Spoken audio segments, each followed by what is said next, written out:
turi kwigenekerezo rya 9 Ruhuma umwaka w'2022 ndabaramutse nongera ndabaha ikaze mu mwanya w'amakuru mu Kirundi mu nkundire duhere kuri izi ngingo nkuru ziyagize. Amashirahamwe adatora imicafu kandi yaravyemeje ngo agiye gufatirwa ibihano nkuko bivugwa na Jimmy Hatungimana umukuru w'igisagara ca Bujumbura mu gukoresha isukari mu mazu y'uburiro benshi bita cafetaria. Bavuga ko bafise uruhombo runini kubera ikena ry'isukari. Aya n'ayandi ni mukayi.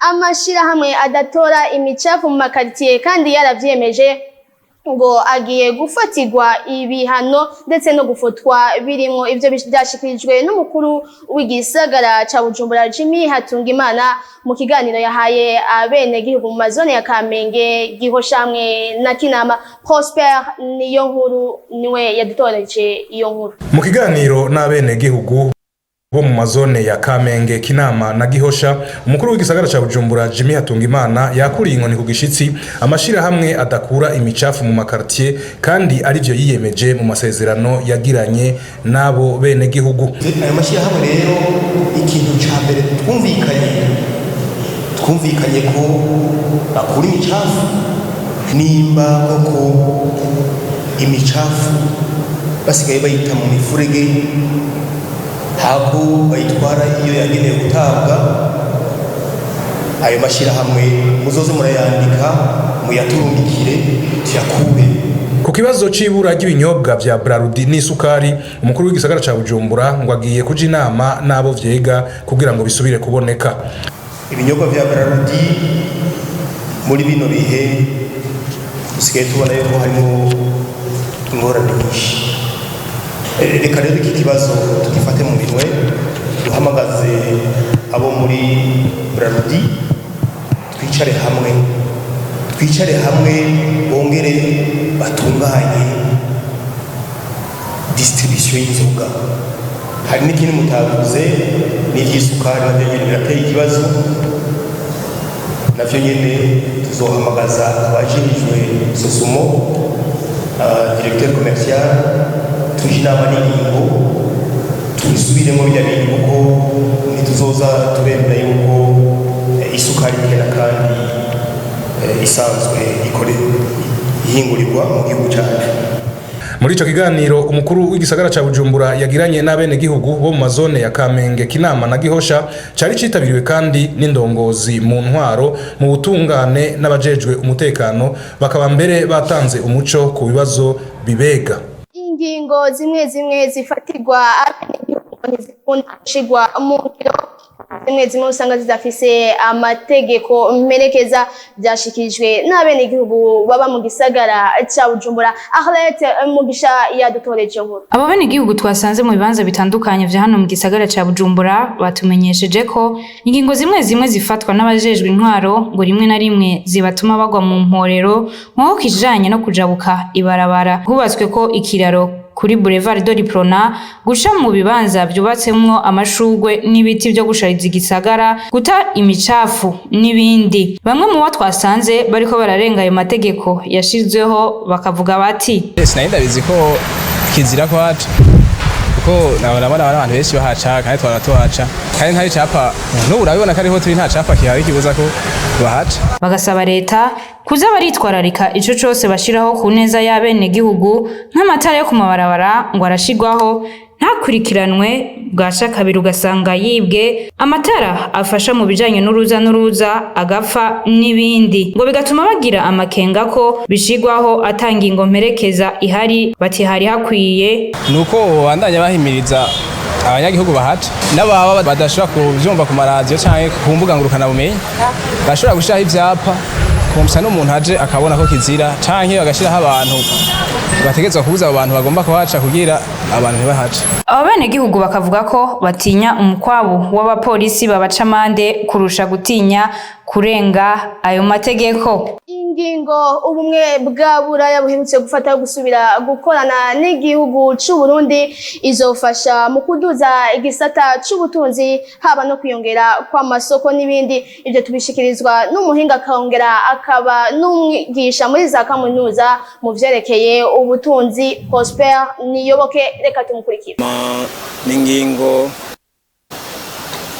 yugurura umuryango Burundi hama ihana akaryo keza Barundi n'abagenzi b'Abarundi ko gushobora gusubira kunywana cyane cyane kuvy'ubutunzi no campera uvyerekeye vy'amasoko y'ivyo bihugu vy'Uburaya n'amasoko hanini manini cyane cyane kubijanye n'ivyo Burundi busanzwe muri kahise byo no kwita byo bwashobora cyane hanze byashorerwa cyane ku masoko y'ivyo bihugu banavuga nk'icayi n'ikawa n'ivyo bihugu birafise ibintu bitari bikeyi bya bishobora gushorera mu Burundi cyane mfatiye nko gufashanya muri ivyo bihugu bisununuye hari rugezo babigeze ko byo gufashanya n'ibindi bihugu cyane tw'ibihugu biri mu nzira y'iterambere inzira y'amajambere nk'u Burundi. Sinovuga ko bwafise rugezo rwo kwikwiza mugabo burakeneye gukorana n'ibindi bihugu bifise aho vyavuye bifise naho bishitse bagaheza bagahanahana ubwo bumenyi n'ubwo bushobozi hama n'ibicane ubushobozi buryo bwo gukoresha uburyo mu mafaranga kuko murazi ko ibyo bihugu hanini byaro bifasha igihugu kubijanye ni bavuga n'ivya budget bigaheza kagarukana ko gufashanya hagati n'u Burundi bireza akaba akaryo keza ko gusubira kunagura imigambi itandukanye y'ubuvuzi mu vy'amashuri mu vy'ubumenyi mu vy'inyubako mu vy'amasoko n'ibindi vyo muri rusange byo twita social gaheze ugasanga igihugu kakura vyinshi. Umukuru w'igihugu cacu c'u Burundi Evariste Ndayishimiye ahamagarira urwaruka rusanzwe kwiyungunganya ibisa kuja hamwe bungurunani kugira ngo bazoronke umwimbu ushimishije. Kurikira Evariste Ndayishimiye umukuru w'igihugu c'u Burundi. Mwese mufise uduhinguriro duto mugabo abahingura bimwe ni beshi murakwiye rero ko mwoza muragira urunani rw'abahingura ibintu bimwe kugira ngo muronye umwimbo munini mushobora gushora hanze. Ibintu nabajije hanze hose bakubwira bati wonzanira ibingana iki mu kwezi ufise dukeyi bacavangwa igire mugabo mugiye hamwe mwese muca muronka vyinshi mushobora gushora hanze. Ngira ngo uwukora amazi ya Kinjo arabizi ingere vyagenze yarose isoko ryo gutanga amazi muri Afrika y'Epfo yamubanye make kandi abahingura amazi buzuye ngaha kubera iki mutaja hamwe. Abahingura imitobe ja hamwe abahingura ja hamwe hanyuma muze mugira umwimbo munini mushobora guhiganisha hanze. Ikena ry'isukari ryibonekeza muri rusange ngo ririko rirahungabanya urudandaza rw'abasanzwe biyungunganya bakoresheje isukari na cane abafise amazu benshi bita cafetaria. Pierre Claver cha mu vyuma yadutohoreje inkuru. Ubukene bw'isukari burushiza kwibonekeza aho twashoboye gushika mu mici itandukanye y'igisagara ca Bujumbura abasanzwe bayikoresha yaba mu buzima busanzwe canke mu kazi kabo ka minsi yose ngo kurondera isukari ni nko kurondera umuzi w'ibuye. Bamwe mu bo twavuganye basanzwe bayikenera mu kwiyungunganya yaba badakazi kabo ndetse ngo hari n'ivyo bahagaritse gukora kubera iryo kena ry'isukari. Ku kibazo c'isukari twebwe nk'iyo dushaka isukari turagenda ku mabotike yose tukazunguruka tukayibura mu gihe abakiriya bayidutumye tukabura n'iyijana hose ngo ntayiriho. Aho isukari maze kuburira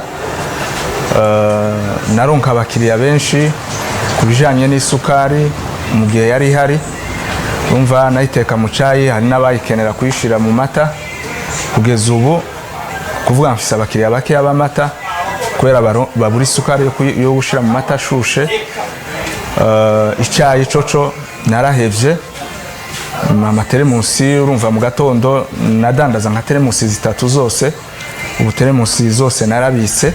icifuzo cabo ngo nuko iyo sukari yosubira ikaboneka uko vyahora maze bakabandanya imirimo yabo borohewe. Dusaba yuko boyizana. Turasaba kuko isukari vraiment yoboneka kugira ngo urudandazwa rutere ruje imbere.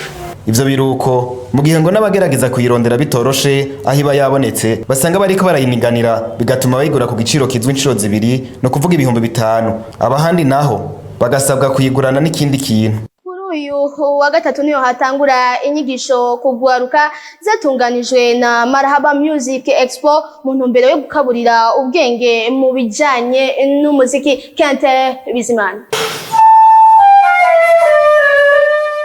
Izo zari inyigisho zatunganijwe na Christian Pluvier afadikanije na Marhaba Music Expo mu ntumbero yo gukarihiriza ubwenge ugwaruka rwifuza gutera imbere mu muziki ndetse no kurabira hamwe ingene ubaho ishure ry'umuziki mu Burundi. Uwaserukiye Marhaba Music Expo akaba yatumenyesheje intumbero y'izo nyigisho. Intumbero y'information ni kimwe mu byo Marhaba ijeje kwigisha umuziki, kwigisha imyuga ijanye n'umuziki. Rero iyi formation yabaye kugira ngo twige les théories musicales, burya bumenyi bwanditse atari ubumenyi dusanganywe kama ubumenyi busanzwe bwaritswe bwaritondewe tuko tugirishwa n'umubirigi. Uwaserukiye ubushikiranganje mu byo bujejwe harimwo imico kama akaba yashimye kubwizo nyigisho zatanzwe kuri uno munsi. Igikorwa ko twacakiriye nk'uko bari baje kubidusigurira kandi bakadusaba yuko twoza tugashika hano kugira ngo twumve icyo ibikorwa bigamije uyu munsi. Twasanze ibikorwa bihuye mbere mwana ashaka n'ivyo ubushikiranganje mu byo bujejwe harimo imico kama uriko barangura na cyane mu gufasha ugwaruka mu gufasha guteza imbere ubuhinga buciye mu ndirimbo. Ikivyo byose bituma mbere n'akaranga kacu kabandanya gateza imbere igihugu cacu na cyane n'ugwaruka udasigaye inyuma. Ibikorwa nk'ibi turifuza ahubwo ko vyogwizwa kuko udashoboye kubeshwaho niki ashoboye kubeshwaho n'ikindi. Umuziki ni mu bintu bishaka mbere kubeshaho abantu benshi mbere bigatuma n'ubushomeri bugabanuka mu gwaruka. Twamenyesha ko izo nyigisho zomara iminsi 3 nayo isabukuru rya Marhaba Music Expo izotangura igenekerezo rya 17 gushika igenekerezo rya 19. Kente Bizimana urakene niyo nkuru nyene turangije ko shimire mwebwe mwese mwadukurikiranye. Shimire n'abagenzi banje bashoboye gutohoza ano makuru. Shimire kandi n'uwayahagarikiye ariwe Arte Mugisha. Mugire aho mubakwe.